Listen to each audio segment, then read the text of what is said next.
Board के अंदर आने वाले मोस्ट क्वेश्चन के बारे में डिस्कस करेंगे। वो आपके जैव प्रक्रम पार्ट है। इसके अंदर वाला जैव प्रक्रम में कौन कौन से आएंगे? जैव प्रक्रम होता है जीवों को जीवित रहने के जो प्रक्रम आवश्यक होते हैं, वो होता है जैव प्रक्रम। जीवों को जीवित रहने के लिए क्या क्या आवश्यकता है?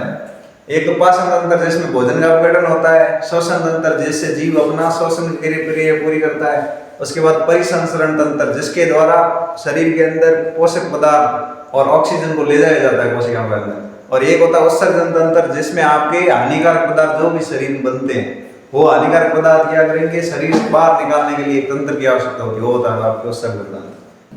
पाचन तंत्र ये है आपका मानव पाचन तंत्र। मानव पाचन तंत्र क्या होता है? इसके भागों का नाम बहुत सिंपल है। सबसे पहले अपन शुरू करेंगे जीवा से, और ये है मुख आपका, मुख और मुख हुआ ये पहला पार्ट है जहां से भोजन को अंतःकरण करते हैं, और उसके अंदर होती है आपके जीवा जो भोजन को इधर उधर पलटने और अच्छे तरीके से मिलाने का काम करती है। दूसरा आता है आपकी दर्शिका, जो इसको भोजन नली भी बोलते हैं। अब ये क्या काम करती है?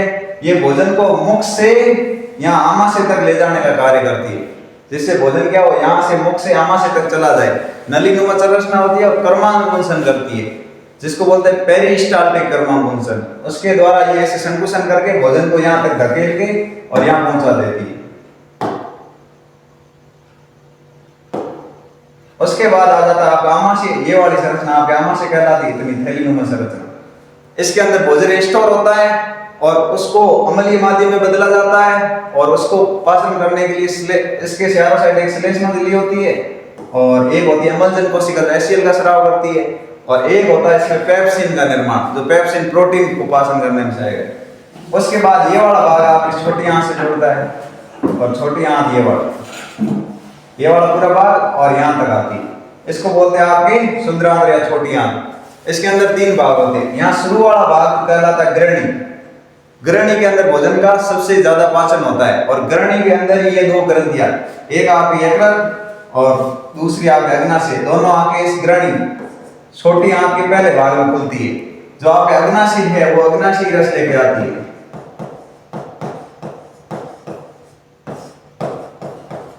और जो यकृत है वो पित्त रस लेके आती है।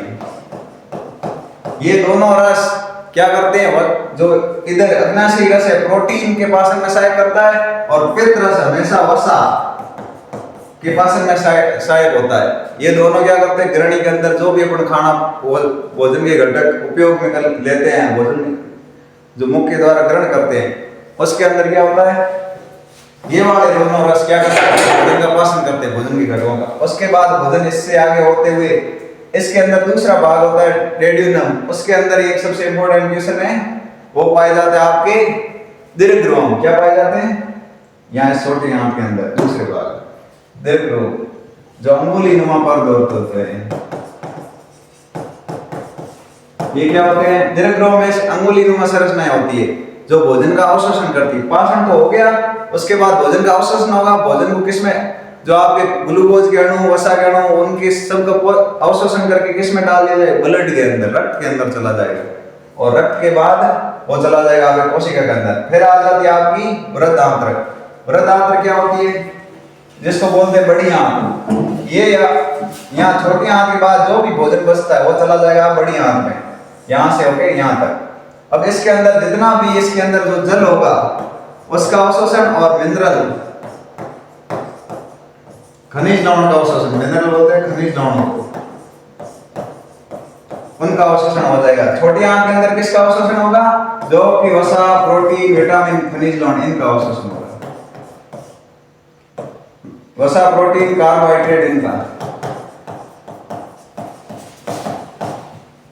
ये आपके उसके बाद आपकी एक परिशेषिका जिसको अपेंडिक्स भी बोलते हैं, जो अवशेषी अंग है, ये वाला जो अवशेषी अंग के रूप में प्रेजेंट होती है, और ये आपका गुदा द्वार, और यहाँ इस भाग को कहते हैं मलाशय, जहां अवशेष भोजन को इकट्ठा हो जाता है और फिर गुदा द्वार के द्वारा बाहर त्याग दिया जाता है।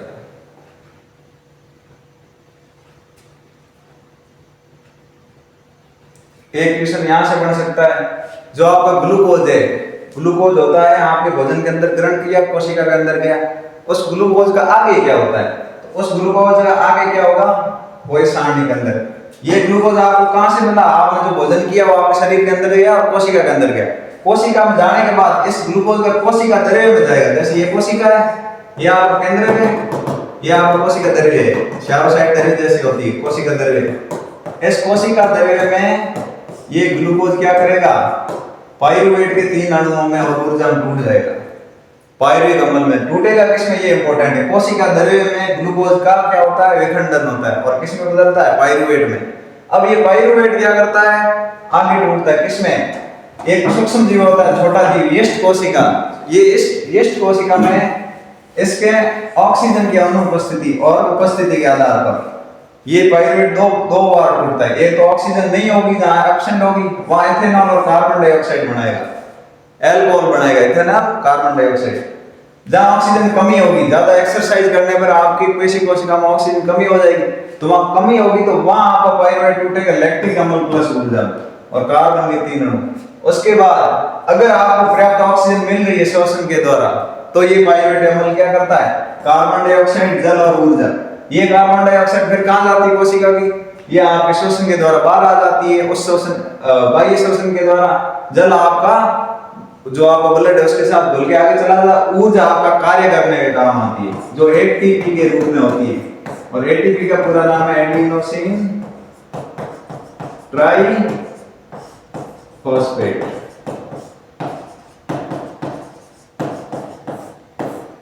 Adenosine triphosphate.